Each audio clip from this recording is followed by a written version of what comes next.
Todd Alstrom. Jason Alstrom. We're the founders of Beer Advocate. And today is October 17th, I think, right? It is. And we're here at the Cyclorama at the Boston Center for the Arts for our the return of the Belgian Beer Fest. This is how many times have we done this one? I think we've done the Belgian 5 times now. 5 times. This is festival number 25. I lost count. It's festival 20 something. And yeah, we kind of lost count, but we do like 3 a year, mostly at this venue here. And we have today is the Saturday session. We have 2 sessions, and we have about 35 brewers and importers here. Yeah, upwards of 150 beers. Yep. And what, about 1,000 plus per session? Yes. Attendees. Yep. And oh, what else can we say?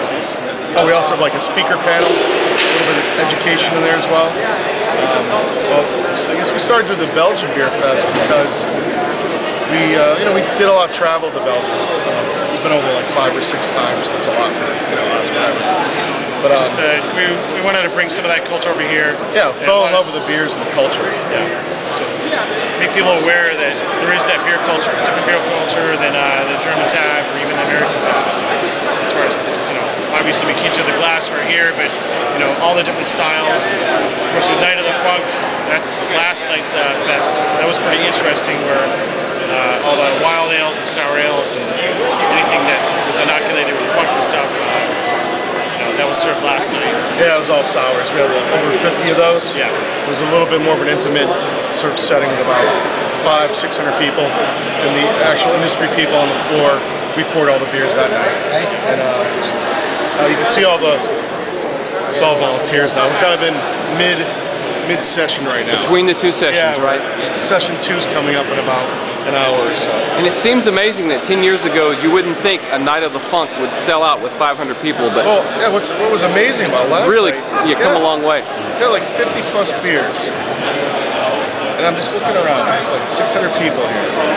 Most of the people on planet Earth would even think about consuming these beers, but everyone last night was enjoying it.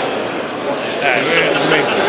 We had people come from Australia, England, Finland, Canada, obviously. No, we had a guy show up from Australia, a beer advocate. He flew in Friday morning, just for this event, just for the weekend. He leaves on Sunday. Right. 24 hours both ways. What do you think has turned the corner? What's really made a big difference to make these incredible beers so popular lately? That's a great question. I just think because especially the time when they hit the U.S. market about 10 years ago or so, when they started really ramping up, they're just so different and complex. And, a lot of these beers are bottle conditioned, which adds a whole nother, level of complexity to the beer. All the U.S. brewers that really embrace these styles. That's really where it's at. Yep.